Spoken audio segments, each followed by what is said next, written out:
구독, 좋아요는 이렇게에게 큰 힘이 됩니다.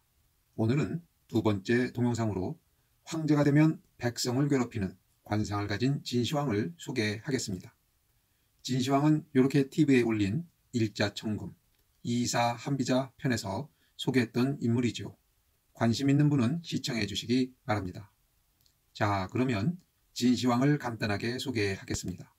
진시황은 13세 때 진나라 왕에 즉위하였습니다만 아직 어린 나이이므로 권력은 승상인 여부리의 손에 있었습니다. 여부리가 누구인가요? 장사하여 큰 돈을 번 장사꾼이고 또한 진시황의 생물학적 아버지입니다. 여부리는 진나라의 별 볼 일 없는 왕자인 자초가 조나라에 인질로 와 있을 때부터 자초를 왕으로 만들기 위하여 많은 투자를 시작합니다. 당시 여부리의 애첩인 조희가 임신한 상태였지만 자초가 여희를 원하자 자초에게 바치기까지 합니다. 그리고 많은 정치적 공작을 하여 결국 자초가 진나라 왕이 되도록 도와줍니다. 자초가 장양왕이 된 겁니다. 그런데 장양왕이 즉위한 지 3년 만에 죽자 태자 정이 13세 왕위에 오릅니다.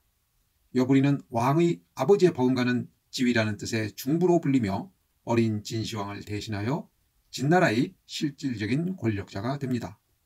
그러나 진시황이 22세가 되던 해 자신을 지지하는 대신들의 협조를 얻어 성년의식을 거행하고 진나라 실질적인 왕으로서 기반을 잡기 시작합니다.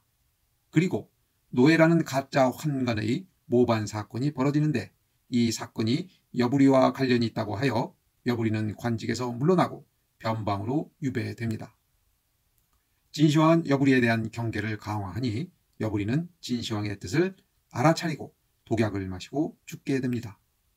이제 진나라의 실질적인 왕이 된 진시황은 법가사상으로 진나라를 강하게 만들어야 한다고 주장한 이사를 중용합니다.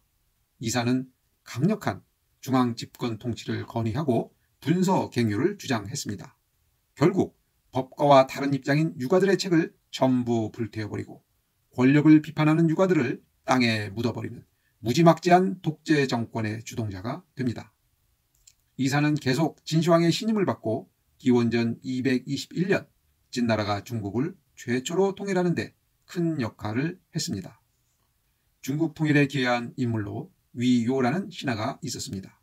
위요는 중국 통일 방안을 진시황에게 이렇게 건의합니다. 대왕께서 대업을 이루는 데 돈을 아끼지 마십시오. 30만 금이 있으면 각 나라의 유능한 대신을 매수할 수 있습니다. 그러면 진나라는 중국을 통일할 수 있습니다. 진시황은 위요의 건의를 받아들였고 이는 중국 통일에 중요한 역할을 하게 됩니다. 진시황은 중국 통일 후에 만리장성 축조 등 대규모 토목공사를 추진하면서 백성들의 고요를 짜내고 있었습니다. 전쟁이 끝나면 평화가 올 것이라고 기대했던 백성들의 꿈은 무너졌습니다. 그런데 진시황이 황제가 된 후에 무자비하게 백성들을 괴롭힐 것을 예견한 사람이 있었죠. 바로 위요입니다. 위요는 진시황의 관상에 대하여 다음과 같이 말했습니다. 진시황의 눈은 길게 찢어져 있고 코는 주먹코이고 가슴이 좁은 새가슴이다. 목소리는 가늘고 높다. 이런 관상을 가진 자는 어려울 때는 겸손하게 행동하지만 정권을 잡으면 백성 죽이기를 가벼이 할 것이다. 지금 진시황이 나를 잘 대해주지만 일단 중국을 통일하고 정권이 안정되면 백성을 노예처럼 부릴 것이다. 이런 사람하고는 오랫동안 함께 지낼 수 없다. 결국 위요는 진시황의 곁을 떠났습니다. 진시황은 6나라를 멸망시키고 중국을 통일한 후 위요의 예상대로 공포정치로 백성들에게 커다란 고통을 가져다 줍니다.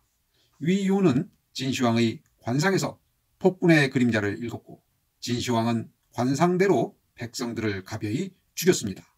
그런데 사람은 정말 관상에 따라 사는 걸까요?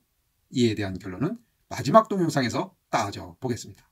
오늘 방송은 여기까지 하겠습니다. 다음 동영상에서는 고조 유방의 관상을 소개하겠습니다. 감사합니다. 이렇게 했습니다.